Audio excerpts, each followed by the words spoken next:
চোর সন্দেহে শিশুর উপর নির্যাতন, বস্তাবন্দি করে নদীতে ফেলার চেষ্টা। শিশুর আর্তনাদে শিউরে উঠল রাজ্য। বিচার কবে প্রশ্ন রাজ্যবাসীর। সভ্য সমাজে কি ফিরে মধ্যযুগের বর্বরতা? উত্তর দিনাজপুরের রায়গঞ্জের সামনে এসেছে এমনই এক শিউরে ওঠার মতো অভিযোগ। মাত্র 10 বছরের এক শিশুকে চোর সন্দেহে হাত পা বেঁধে মারধর করা হয়েছে। অভিযোগ, এরপরই তাকে একটি বস্তার মধ্যে ভরে নাগর নদীতে ফেলে দেওয়ার চেষ্টাও চালানো হয়। এ ঘটনাকে ঘিরে রায়গঞ্জের খাড়ি সুরিয়াবাদ এলাকায় চরম উত্তেজনা ছড়িয়েছে। স্থানীয় সূত্রে দাবি, গত বুধবার ঘটনাটি ঘটলেও বিষয়টি প্রকাশ্যে আসে সোশ্যাল মিডিয়ায় একটি ভিডিও ভাইরাল হওয়ার পর। ভাইরাল ভিডিওতে এক শিশুকে বেঁধে রেখে নির্যাতনের দৃশ্য দেখা যাচ্ছে বলে দাবি করা হচ্ছে, যদিও ভিডিওর সত্যতা স্বাধীনভাবে যাচাই করা সম্ভব হয়নি।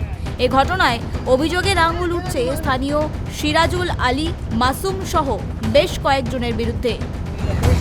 বড় চোরা হয় তাহলে কি কেন তুই মাগনা চুরি করতে আলি? দেখে তুই আলি কেন মাগনা চুরি করতে আসে, ধরা কেন বললি না? অভিযোগ, শিশুটির পরিবারের সদস্যরা খবর পেয়ে ঘটনাস্থলে পৌঁছে তাকে উদ্ধার করতে গেলে তাদেরও বাধার মুখে পড়তে হয়। শিশুটির মাকেও মারধর করা হয় বলে অভিযোগ। গোটা ঘটনায় আতঙ্ক এবং ক্ষোভ ছড়িয়ে পড়ে এলাকা জুড়ে।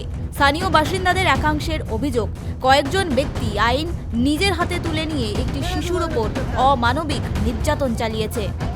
খেলাধুলা করতে গেছিলাম, যারা মাখনা চুরি করেছে ওরা কিরে পাল্লে গেছে, আর আমি মাখনা চুরি করে আমি খাটে দিয়ে গেছি, আমাকে ধরে নিয়ে চলে গেছে। তারপর আমাকে বেঁধে রেখেছিল, মারধর করেছিল। বস্তার মধ্যে ঢুকেছিল, যে যখন কিরে হাসছে তো গলাতে হাসছে লাগে দিয়ে তখন কাছে যেখানটি বেঁচে থাকবে ওখানটি কেটে দেবো। নদীতে নিয়ে যাচ্ছিল ফেলে দিতে? নদীতে নিয়ে যাচ্ছিল ফেলে দিতে, কয়েকজন মানুষ মানা করেছে। ঘটনার পর কেটে গিয়েছে 2 দিন, কিন্তু শুক্রবার পর্যন্ত এ ঘটনায় কাউকেই গ্রেফতার বা আটক করা যায়নি বলে অভিযোগ। পুলিশের ভূমিকা নিয়েও উঠতে শুরু করেছে প্রশ্ন। অভিযুক্তদের দ্রুত গ্রেফতার করে কঠোর শাস্তির দাবিতে সরব হয়েছে পরিবার। ওরা শক্তিশালী ব্যক্তি না হলে আমার ছেলেকে বেঁধে রেখে মারবে। শক্তিশালী ব্যক্তি আছে, ওই জন্য এগুলা কাণ্ড করেছে। আইনটাকে নিজের হাতে তুলে নিচ্ছে, আর নিজের হাতে তুলে নিচ্ছে তো ওরা। আইনের উপরে ওরা আবার আইনে এখন যাবে, দেখা যাচ্ছে ওরা আইনের ওপরে আছে। থানায় অভিযোগ হয়েছে? হ্যাঁ, থানায় অভিযোগ, আমরা আমাদের ফাঁড়িতে অভিযোগ করে এসেছি। তা আমাদের মেম্বারেরা কি করছে, কি করে ইনকোয়ারি করতে আসতে তো মানা করছে। পুলিশ এসেছিল না, পুলিশ আসেনি। মানে অভিযোগ হওয়ার পরে এখনো পুলিশ আসেনি? না, পুলিশ আসেনি। কেউ ফোন করে পুলিশ গুলো বলছে আসবো, কেউ ফোন করে মানা করে দিছে পুলিশকে ইনকোয়ারি করতে। প্রসঙ্গত, আগামী সোমবার রাজ্যে প্রস্তাবিত গুন্ডা দমন বিল নিয়ে আলোচনা ও তা পাশ হওয়ার সম্ভাবনার আবহে এ ঘটনা নতুন করে আইন শৃঙ্খলা নিয়ে বিতর্ক উস্কে দিয়েছে। সামান্য সন্দেহের জেরে এক শিশুর ওপর এমন নির্যাতনের অভিযোগ। এ ঘটনার পর কি দ্রুত গ্রেফতার হবে অভিযুক্তরা?